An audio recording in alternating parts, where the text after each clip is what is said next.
I think I'll go for I think he might start early, so we gotta be ready for that. Well, that's when he fights fighters like Zab Judah who don't get in shape for fights, and Manny Pacquiao does, and we won't get tired, believe me. But will he be different from the Mayweather you fought with De La Hoya? Yeah, I think he's older and slower. To be a greatest is not based on your record undefeated, because there's so many fighters na nag-retire na undefeated. Of Manny Pacquiao back at Wild Card, like he's never left, ready to go again, working with Freddie Roach. I feel like I'm back in 2010, the Wayback Machine. Pacquiao looked pretty good in some of the videos that I saw, like he wasn't in horrible shape. Freddie Roach issues a bold warning to Floyd Mayweather Jr., insisting he may be underestimating what's coming. With complete confidence, Roach declares that Manny Pacquiao has refined every aspect of his skill set and is entering the rematch sharper, smarter, and more determined than ever. According to him, Pacquiao isn't just preparing to compete, he's ready to dominate and secure a decisive victory. You said that you saw that Pacquiao has his fire back. When did you see that move, or when did that come into your conscience? When I watched him sparring for the first 2 weeks, it was just, you know, the in and out, the speed, making the guy, catching the guy 3-4 punch combination, getting out, making a miss. It was enjoyable to watch. It really was. Manny Pacquiao trains at full intensity alongside Freddie Roach, working the mitts with explosive speed and razor-sharp combinations. Every movement reflects discipline, laser focus, and relentless determination as he sharpens his form and prepares for the upcoming fight.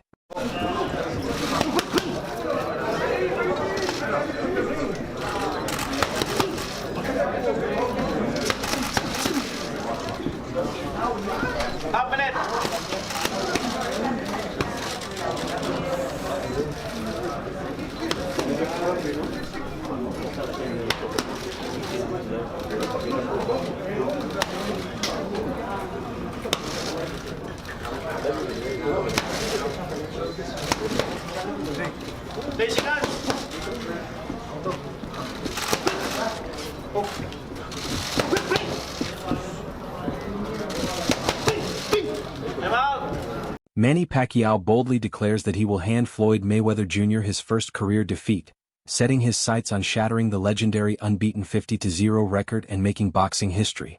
Ano kaya advantage mo? God willing, mag-anuan tayo, mag-isay natin mabuti. Paghandaan na natin mabuti para magandang laban na maipakita natin. Freddie Roach reflects on the first fight, admitting that Floyd Mayweather Jr. was in control throughout, while Manny Pacquiao appeared older, less sharp, and not at his peak condition. More fire. I don't know, you think about that it got to that point, and Floyd played the game. He played the waiting game, and he won. Yes. He got paid. He got Pacquiao at an age where he knew that his punches weren't going to hurt him. Yes. He could avoid him. And it was an older fighter. It was, and when Pacquiao fought his last fight in Australia, after the fight, I said, Manny, I said, you know what? I says, I think being a senator and being a fighter at the same time is like maybe a little bit too much, because I said, you know, it's hard enough being a world champion fighter, or it might be just as hard being a senator. But I says, I think that you should strongly think about giving one of those up for now and choose the one that you like best. And he has not spoke to me since then. Manny Pacquiao argues that an undefeated record alone does not define true greatness, emphasizing that his historic achievement of winning titles across 8 divisions is a rare feat unmatched in boxing history. At least ako, I can claim na first 8 different weight division, which is the hardest accomplishment na in boxing. And the only one. The only one. Division. First, diba? Yung kumbaga, that's the hardest accomplishment in boxing ma-achieve. And also, yung blessings ng Panginoon na naging champion ako in 4 different decades. Do you imagine that? Bihira yung mangyari. First time in history na a fighter who became a champion in four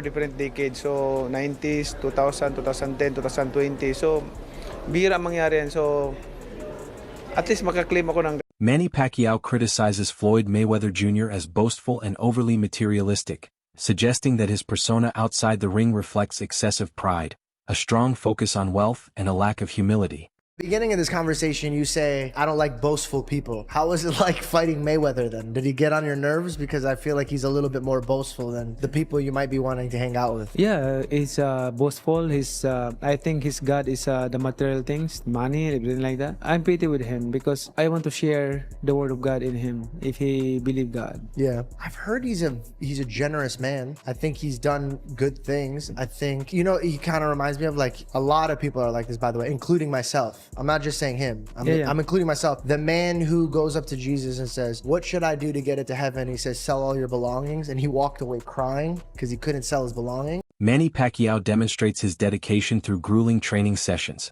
proving that actions speak louder than words. His focus remains on discipline, preparation, and relentless effort rather than constant talk, showing a mindset built for victory.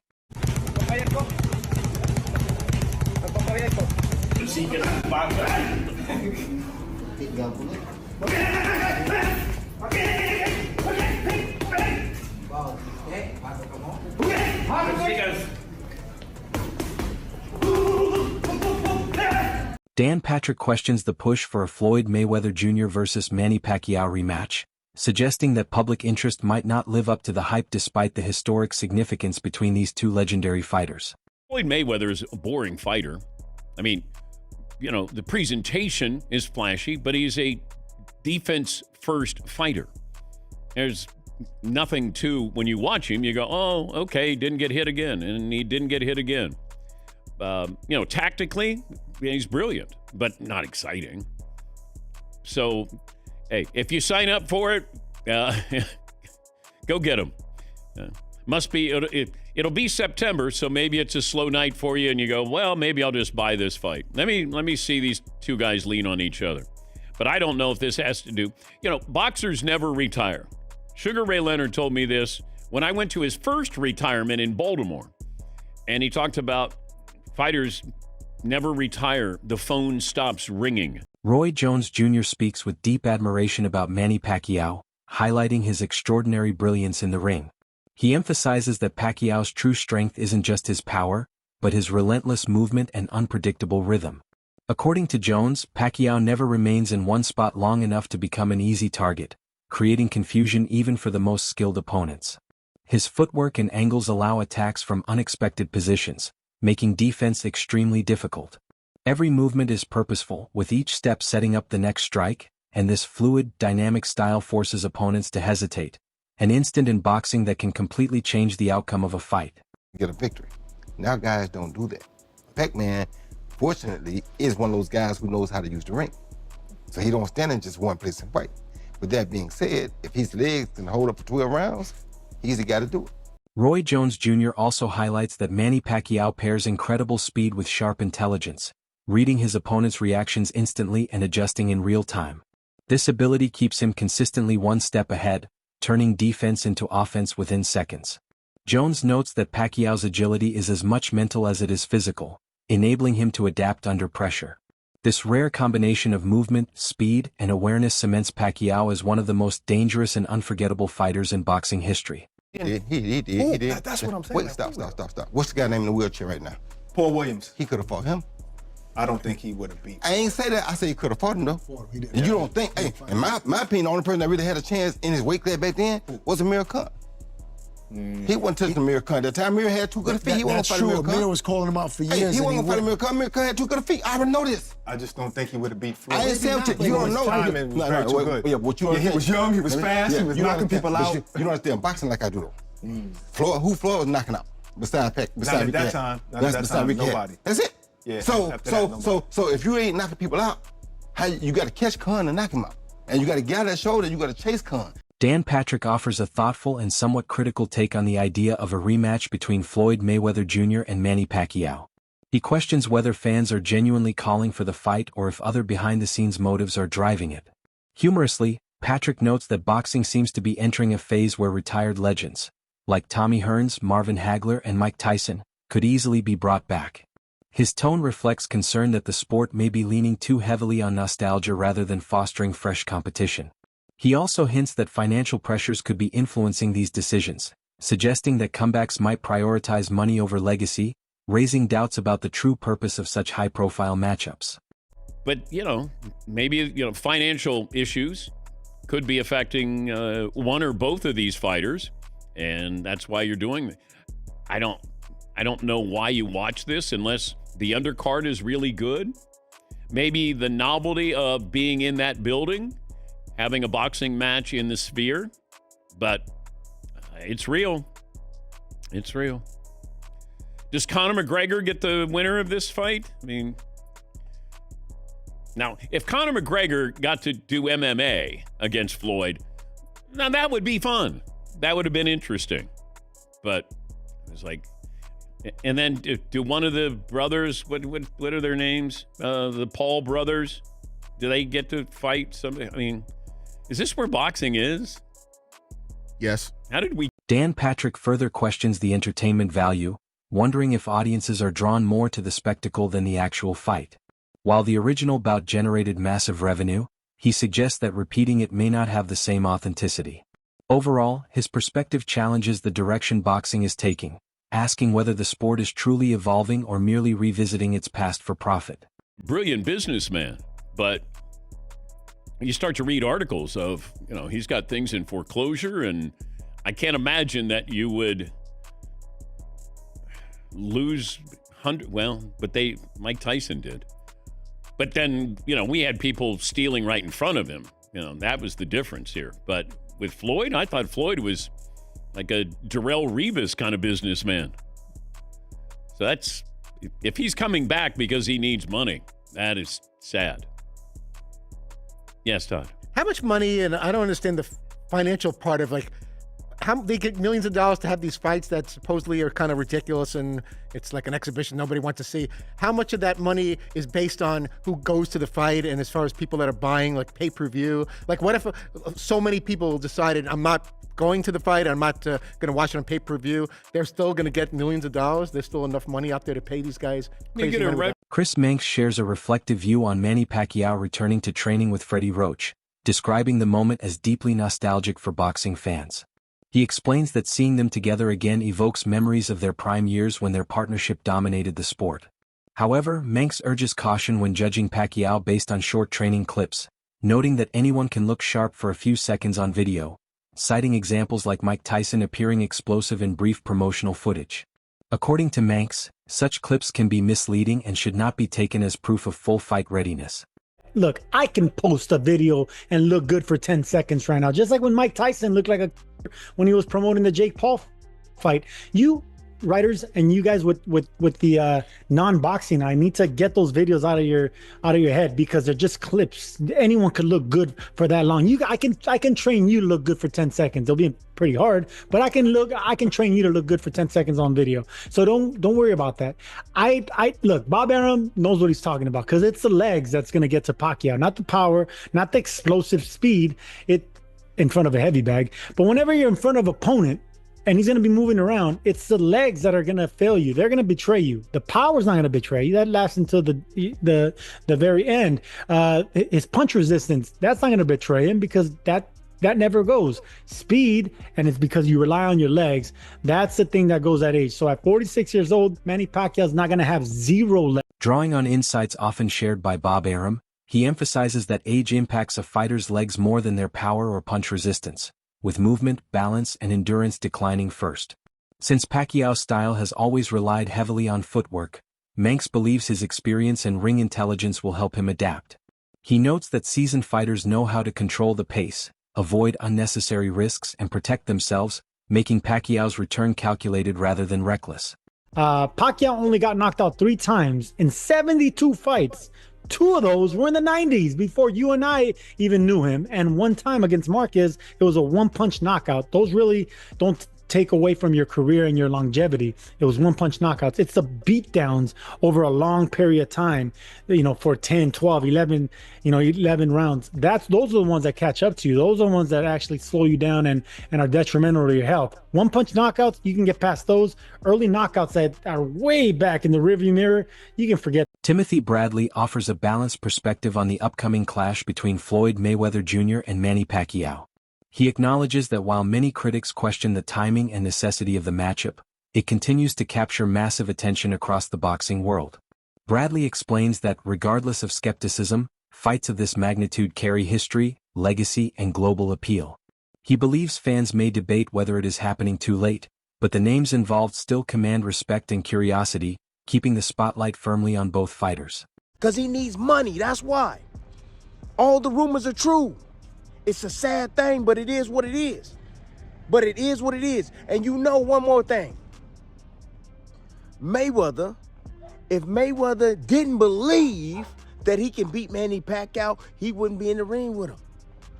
Yeah, Mr. Sensitive. I love Mayweather, but let's keep it a buck. Oh, he's sensitive as hell. Not only is he sensitive, the man, he's insecure like hell. He's insecure, and he got to have a leg up on.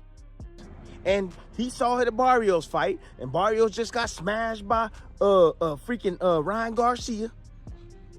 And then now, he like, Barrios is all right. I'm better than Barrios. Shit, even though I'm damn near 50, I'm still better than Barrios. My experience, my hand speed, I take care of myself. I had some exhibitions. I know I can still do. He also highlights that both Mayweather and Pacquiao are fully aware of the stakes, knowing their reputations are constantly under scrutiny. Even in the later stages of their careers, their skills, experience, and ring intelligence remain crucial factors. In Bradley's view, the fight isn't just about proving dominance, it's about meeting expectations. Whether critics support it or not, the matchup continues to generate conversation, making it one of the most talked about events in boxing. That's what he thinking. He like, I still can do this. I can beat Manny Pacquiao. I saw what Barrios did to him. So that's the reason why this fight is happening. The rumors are damn true. It's sad, but it is what it is. And you know what? The money right now for content is crazy. Netflix is paying for any type of great content, man. If you seen the change with Netflix, man, I almost canceled my damn subscription with Netflix because I got sick and tired of seeing the same boring ass shit on Netflix. And now they got this woman in place now, and she's seeking out, and she want the best of the best content. They got podcasters and stuff all on Netflix now. I mean, it has grown crazy. So, Jake Paul opened up the Netflix avenue. The Boxing Ego host offers a critical perspective on Manny Pacquiao stepping into the ring against a dangerous power puncher, highlighting concerns about inactivity on both sides. He notes that while Pacquiao hasn't been consistently active, his opponent possesses serious knockout power, having challenged fighters like Timothy Bradley and Chris Algieri in the past. The analyst emphasizes a key principle often repeated in boxing. Power is typically the last attribute to fade. Manny Pacquiao, right? And he fighting a power puncher in Ruslan Provodnikov. I get it. He ain't been fighting. He's inactive.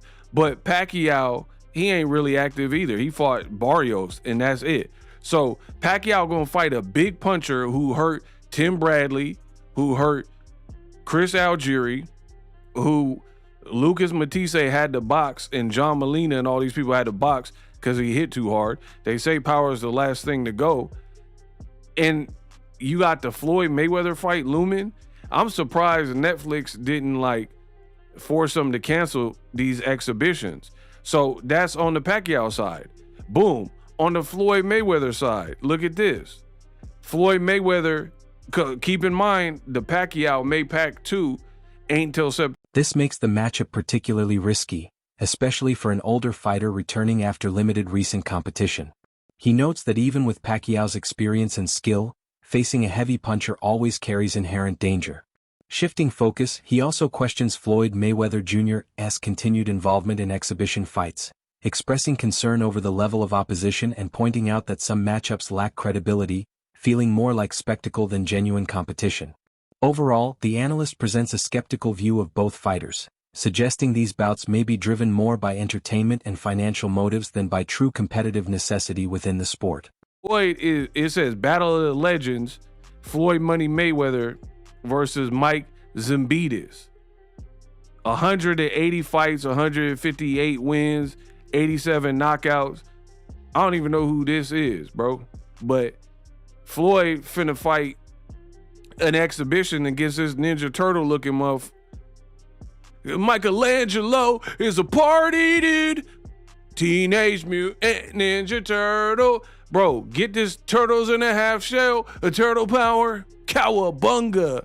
Bro, this man got a tortoise shell.